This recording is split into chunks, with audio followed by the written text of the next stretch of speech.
Hi, my name is Kathleen Carr, and I'm the Executive Director of Newport Film. I am thrilled to welcome Lisa Cortes, the director of Little Richard, I Am Everything, which premiered at the 2023 Sundance Film Festival. Lisa Cortes is an Academy Award nominated and Emmy-winning producer and director. Lisa co-directed All In, The Fight for Democracy, produced the Emmy-winning HBO documentary The Apollo, and executive produced the film Precious, which received the Sundance Audience Award and Grand Jury Prize for Best Drama and was nominated for 6 Academy Awards and won 2. Her film productions have received over 80 international awards and nominations. Cortes's early career as a music executive was launched at the iconic Def Jam label and Rush Artist Management. She was also VP of Artist and Repertoire at Mercury Records and founded the Loose Cannon label. In addition to Little Richard, I Am Everything, her upcoming projects include Invisible Beauty, which also premiered at the 2023 Sundance Film Festival. Lisa, thank you so much for taking the time and being here. It's such an honor to be talking to you today. Thank you so much. Hi, everyone. This festival is one of my favorites. We were honored to screen The Apollo there, and I'm excited that you guys are getting a sneak peek of Little Richard, I Am Everything. Oh, yeah. And, I have to say, I was fortunate enough to see Little Richard, I Am Everything at Sundance in January. And this is an incredible film. And it was so clear to me how much care you took with his story. So I have to ask, what's your connection to Little Richard? When I went in, I thought the connection was the music, obviously from my background. And as a kid, hearing and singing Tutti Frutti and all of those great songs.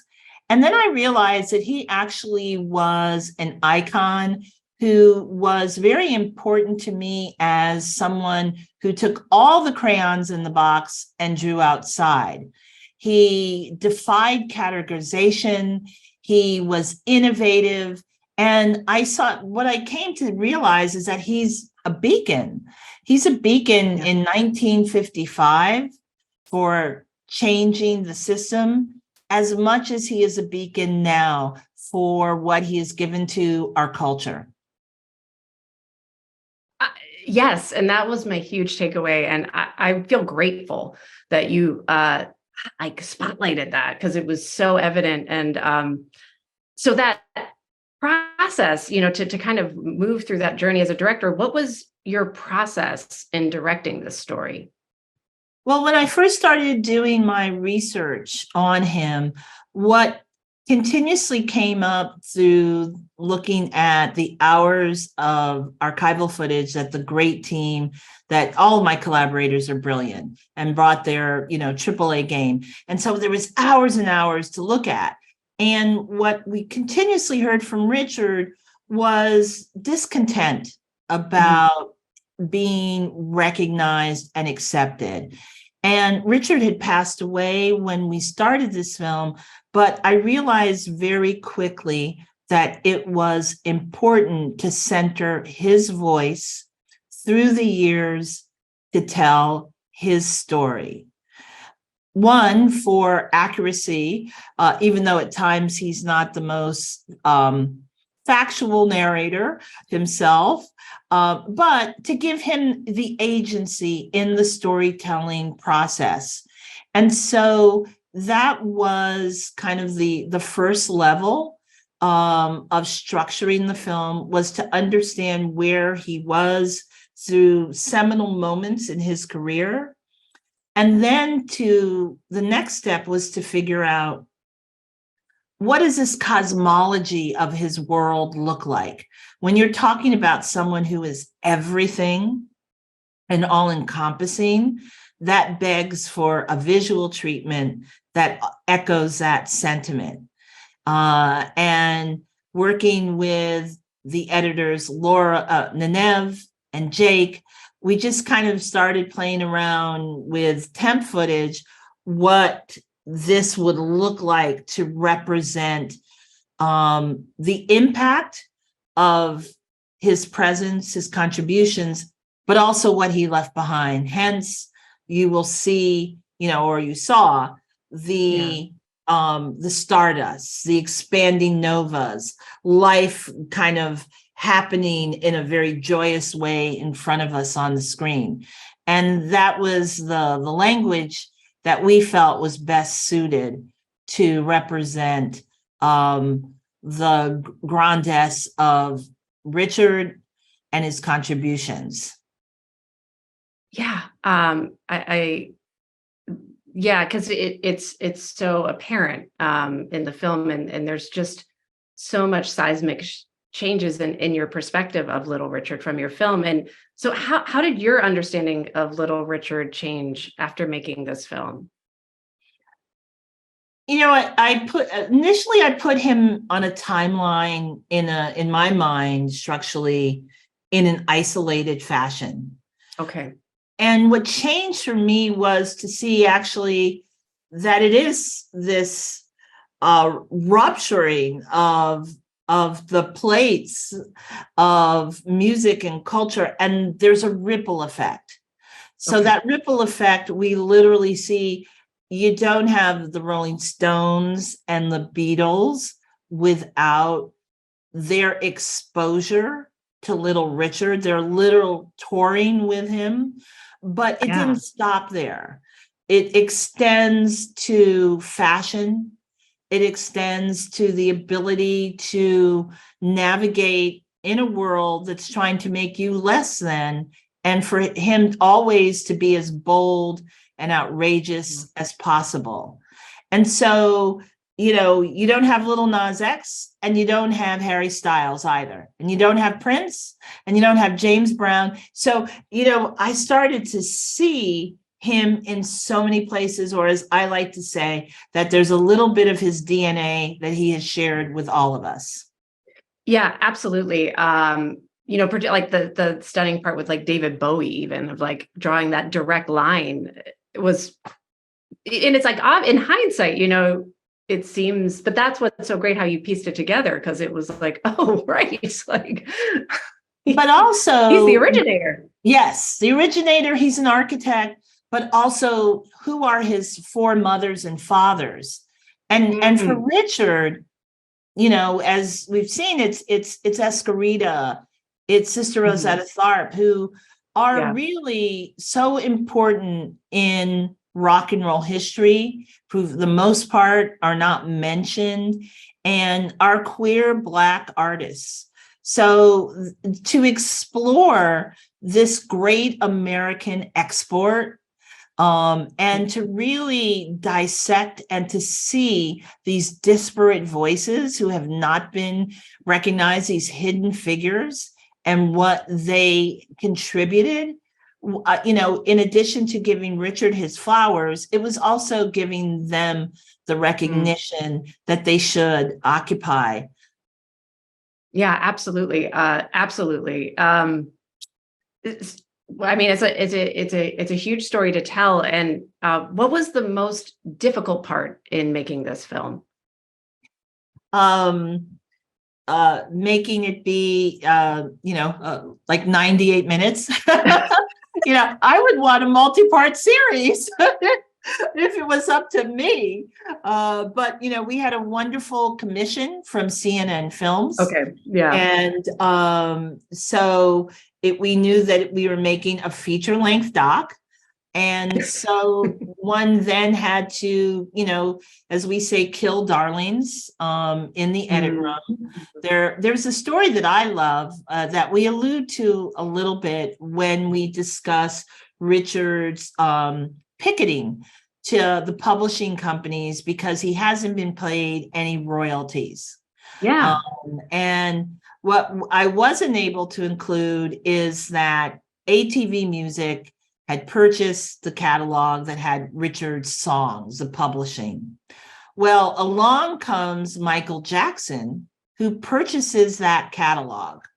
And when he does, and he hears what had happened to Richard, Michael Jackson actually gives money to Little Richard, because here is a man who he drew from when it comes to performance and just, you know, vocal gymnastics.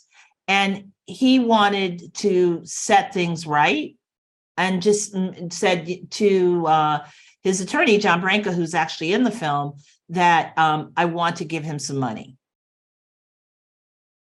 Wow. Okay. I'm glad you had to make so many hard decisions about that And process. there's So more challenging. performances that we would have liked to have had, and or to even sit in them longer.